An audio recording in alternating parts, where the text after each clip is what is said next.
The salvage beacon screamed through the void like a dying star, its crimson pulse cutting through the darkness surrounding the abandoned mining station of Helio 7. Captain. Jackson Rivers guided his battered freighter, the Wanderer, through the debris field with practiced ease. His weathered hands moved across the controls, while his gray eyes scanned the wreckage scattered across the asteroid's surface. Another day, another disaster, he muttered, his voice carrying the weight of countless similar expeditions. The mining station had been dead for 3 months, its automated systems finally giving up their ghost. But something was different this time. The beacon wasn't coming from the station itself, through the reinforced viewport. Jackson spotted the source of the distress signal. A sleek vessel, unlike anything in the standard databases, lay crumpled against the asteroid's rocky surface. Its hull shimmered with an opalescent sheen that seemed to shift colors in the starlight. Definitely not human technology. Well, that's new, he said, maneuvering the Wanderer closer. The craft was beautiful, even in its broken state, with flowing lines that suggested organic growth rather than mechanical construction. Steam vented from several ruptures in its hull, and sparks danced along what remained of its outer plating. Jackson suited up quickly, his movements efficient from years of solo salvage operations. The asteroid's thin atmosphere wouldn't support life, but his environmental suit would keep him breathing long enough to investigate. As he approached the alien vessel, his scanner detected a faint life sign emanating from within. The ship's entry hatch had been torn open during the crash, revealing an interior that glowed with bioluminescent panels. Jackson squeezed through the opening, his suit's lights illuminating corridors that curved like arteries through the vessel's heart. The walls pulsed with a faint rhythm, as if the ship itself were alive. He found her in what appeared to be the command center, slumped against a control console that responded to her touch with waves of colored light. She was unlike any being he'd ever encountered. Her skin held a silvery luminescence that seemed to emanate from within, and her hair fell in midnight waves around shoulders that trembled with each labored breath. Her features were elegant yet sharp, with high cheekbones and eyes that flickered between violet and gold. When she sensed his presence, those eyes snapped open and fixed on him with startling intensity. Despite her obvious injuries, she moved with fluid grace, pressing herself against the far wall as if preparing to fight or flee. "Stay back," she commanded, her voice carrying an otherworldly resonance that made his bones vibrate. "What you are, but I won't be caged again." Jackson raised his hands slowly, keeping his movements non-threatening. "Easy there. I'm just a salvage pilot. Heard your distress beacon and came to help." He gestured to the medical kit on his belt. "Ow, you're "Hurt pretty bad. Let me patch you up, and we can figure out the rest later." Her gaze flicked to his equipment, then back to his face. "You're human," she said, and something in her tone suggested this wasn't necessarily a good thing. "You're kind and slaves. What?" "They don't understand." "Some do," Jackson admitted, taking a cautious step closer. "But I'm not most humans. His name's Jackson Rivers, and I've got a ship that can get us both off this rock before whatever's chasing you catches up." She studied him for a long moment, her exotic features revealing nothing of her thoughts. Blood, silver like liquid mercury, seeped from a gash along her temple. Her breathing was shallow, and despite her defiant posture, she was clearly struggling to remain conscious. "I am Nisa," she said finally, her voice softer now, but still wary. "And I belong to no one." "Wouldn't dream of claiming otherwise," Jackson replied, offering a small smile. "But if you want to stay that way, you're going to need medical attention. My ship's got a decent med bay, and I promise the only chains aboard are the ones holding the cargo down." Nissa's eyes narrowed, but she didn't resist as he carefully approached. When he reached out to steady her, she flinched at the contact, her skin warming beneath his touch. For a moment, their eyes met, and Jackson felt something electric pass between them, something that had nothing to do with whatever alien physiology she possessed. "I don't trust easily," she whispered, as he helped her to her feet. "Good," he replied, supporting her weight as they made their way toward the torn hatch. "Trust should be earned, not given." As they reached the Wanderer's airlock, Nisa turned to look back at her ruined vessel, Something like grief flickered across her features before she hardened her expression once more. "Oh, they'll come for me," she said, her voice carrying the weight of certainty. "They always do." Jackson sealed the airlock behind them and began pressurizing the chamber. "Then we'd better make sure they don't find you." The words hung between them as the Wanderer's engines hummed to life, carrying them away from the asteroid and into the vast unknown of space. Neither of them spoke of the way their hands had lingered when he'd helped her aboard, or the electricity that had sparked between them in that moment of contact. But as Jackson piloted them toward the safety of hyperspace, feeling that his solitary life had just become infinitely more complicated, and looking at Nisa, who sat rigid in the co-pilot seat, her luminous eyes fixed on the stars ahead, he wasn't entirely sure he minded. The medical bay of the Wanderer was cramped but functional, its sterile walls lined with diagnostic equipment that hummed quietly as Jackson worked. Nissa lay on the narrow examination table, her silver skin glowing faintly under the overhead lights. She'd allowed him to clean and seal her wounds, though she remained tense, ready to bolt at the first sign of threat. "Your physiology is fascinating," Jackson said, applying a biosynthetic patch to the gash on her temple. "Your blood carries metallic compounds I've never seen before, not almost like liquid starlight. My people were modified," Nisa replied, her voice carefully neutral, enhanced for specific purposes. She winced as he sealed another cut along her arm. "We were made to be efficient." "Efficient at what?" Jackson asked, though something in her tone suggested he might not like the answer. Before she could respond, the ship's proximity alarms began wailing. Jackson's blood ran cold as he recognized the pattern. Multiple contacts, closing fast, with military-grade engines that screamed of serious trouble.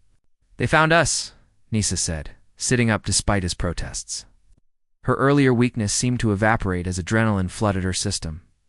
"How long do we have?" Jackson was already moving, his hands flying over the medical bay's emergency controls. "Maybe 10 minutes before they're in weapons range." "Can you move?" "I can fight," she replied, sliding off the table with liquid grace. The bio-patches gleamed against her skin like jeweled scales.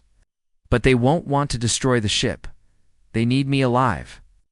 "Comforting," Jackson muttered, leading her toward the bridge. "Any particular reason why?" Nisa's expression darkened. "Because I'm the only one left?" The bridge erupted in chaos as they arrived. Warning lights bathed everything in crimson, and the tactical display showed 5 ships in pursuit formation. Jackson dropped into the pilot's seat, his fingers dancing across the controls as he pushed the Wanderer's engines to their limits. Jackson Rivers' voice crackled through the comm system, cold and professional. "This is Commander Voss of the Coalition, Enforcement Division. You are harboring stolen property.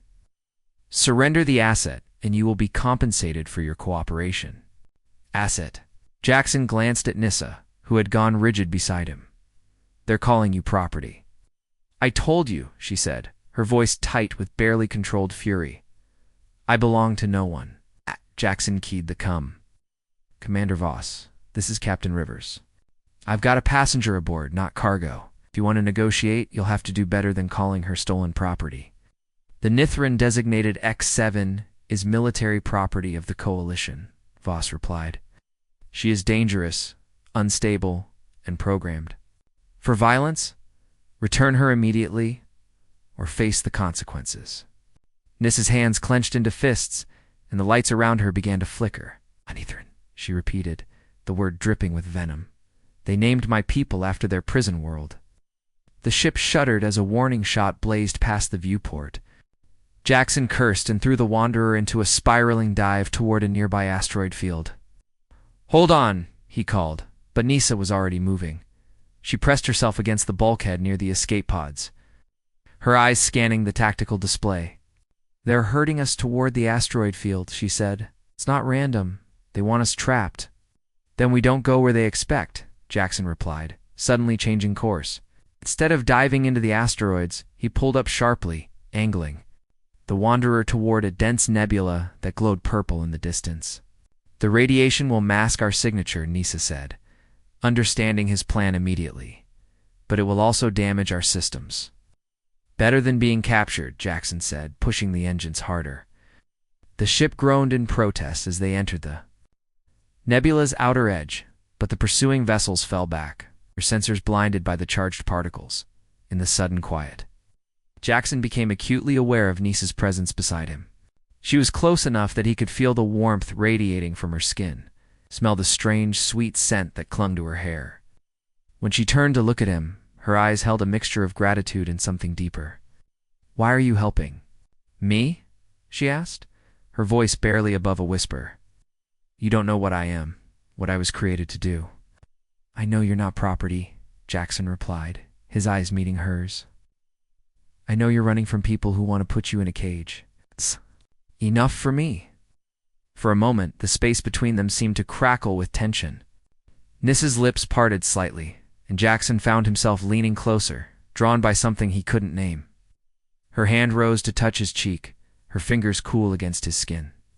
"You're not like the others," she said, her voice carrying a note of wonder. "There's no greed in you, no desire to possess what you don't understand." "Maybe I understand more than you think," Jackson replied, his voice rough. His hand covered hers, pressing it against his face.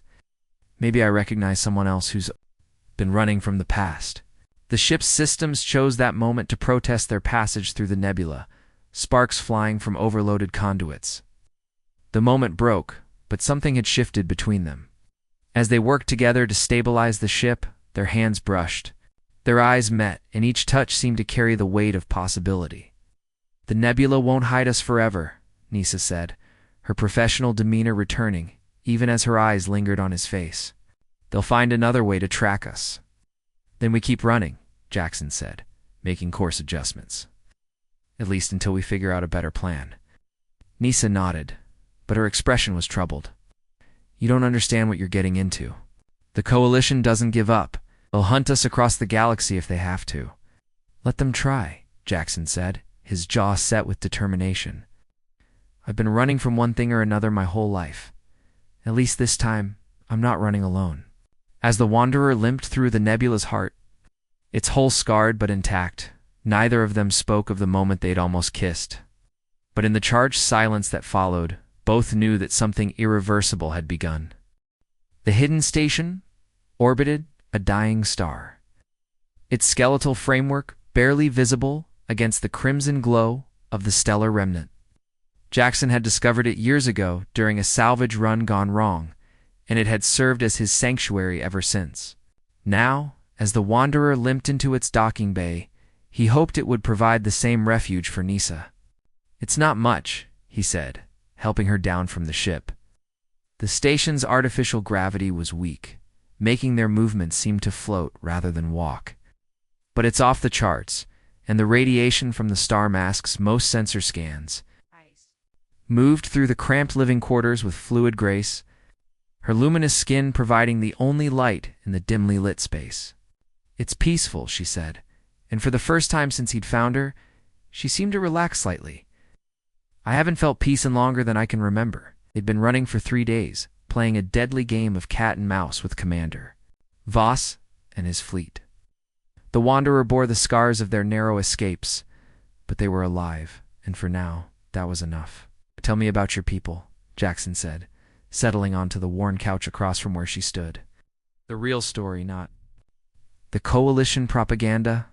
Nisa's expression grew distant, her fingers tracing patterns on the viewport as she watched the dying star pulse with fading light. "We were called the defies originally. We lived on the edge of Coalition space, in harmony with our world and each other. We were healers, artists, philosophers." "What happened?" "The Coalition needed soldiers for their expansion wars," she said, her voice growing hard. "They studied us, learned that our physiology could be enhanced, weaponized, so they took us. All of us." Jackson's jaw tightened. "They enslaved your entire species." "Worse." Nisa turned to face him, her eyes blazing with old pain. "They erased who we were and remade us into killing machines. Enhanced our strength, our speed, our ability to interface with technology. They called us Nitherans and told us we were bred for war. But you remembered," Jackson said softly. "You kept something of who you were. Some of us did." She nodded. We pretended to be loyal while secretly planning our escape. It took decades, but we finally found our chance during the Battle of Zarian Prime. We turned on our handlers, freed ourselves, and scattered across the galaxy. How many of you escaped? Nisa's shoulders sagged. Hundreds at first, but the coalition hunted us relentlessly. They couldn't allow proof of their crimes to survive. One by one, they found us, captured us, or ... double quotes. She didn't finish the sentence.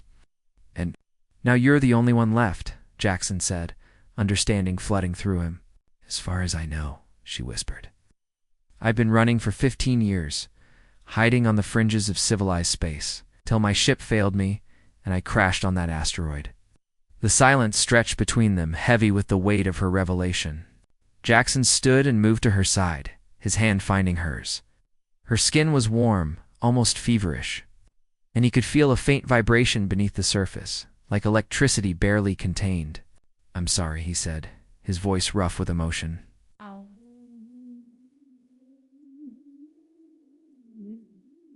Vulnerable.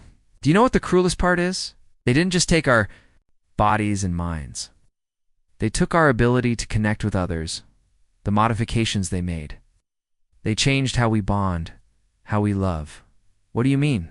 My people mate for life? She said, her cheeks flushing with silver light. When we choose someone, it's absolute, complete. The bond is deeper than anything humans experience. But the Coalition's modifications amplified that instinct, made it almost impossible to control. Jackson's heart raced as he began to understand. And you're telling me this because I've been fighting it since the moment I saw you, she said, her voice barely above a whisper. The bond is already forming, whether I want it to or not. Yes. And I'm terrified of what that means. Nisa, ... He began, but she stepped closer, her free hand rising to touch his chest. I've never wanted to belong to anyone, she said, her eyes searching his face. But with you, it doesn't feel like belonging. It feels like ... coming home. The space between them disappeared as Jackson pulled her into his arms.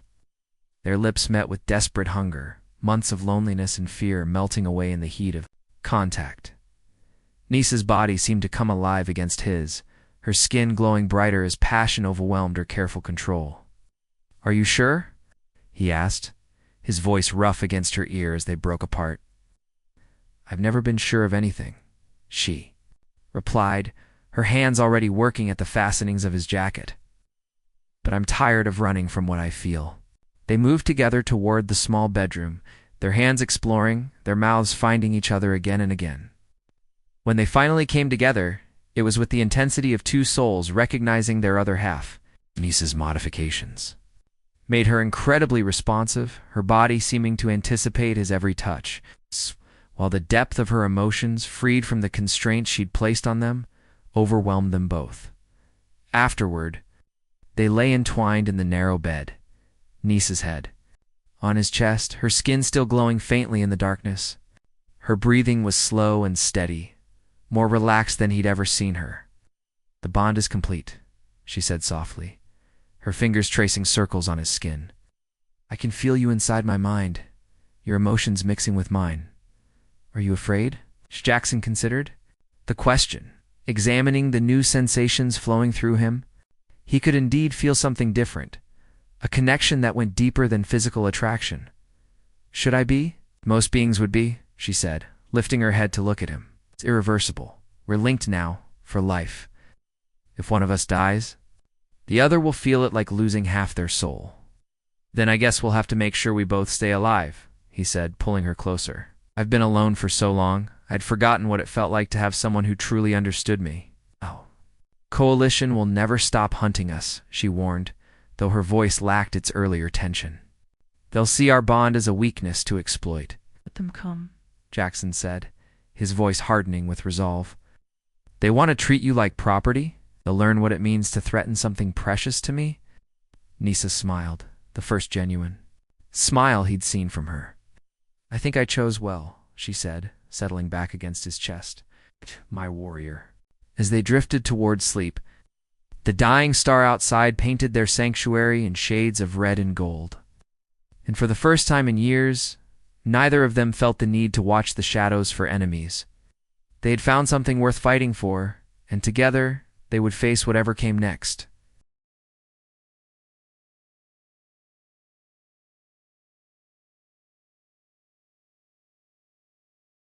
The planet had no name in any official registry, just a set of coordinates that marked it as uninhabitable, too far from trade routes to be worth colonization. It was perfect. Jackson guided the wanderer through the atmosphere, its heat scarred hull gleaming in the light of the system's twin suns. Below them, endless forests of crystalline trees stretched toward mountain ranges that sparkled like frozen waterfalls. "It's beautiful," Nisa breathed, her hand finding his as they descended. Toward a clearing beside a lake that reflected the sky like polished silver. "I never thought I'd see anywhere this peaceful again," Home Jackson said, the word carrying weight he'd never allowed it to have before. Our home. They'd been running for months since the confrontation at the hidden station, always staying one step ahead of the coalition's search parties. But something had changed after that final battle. The galaxy seemed to have forgotten about them, as if Nisa's electromagnetic pulse had wiped their existence from official records. For the first time in years, they could simply be the Wanderer, settled onto the planet's surface with a gentle thud, its engines cycling down with satisfied sighs.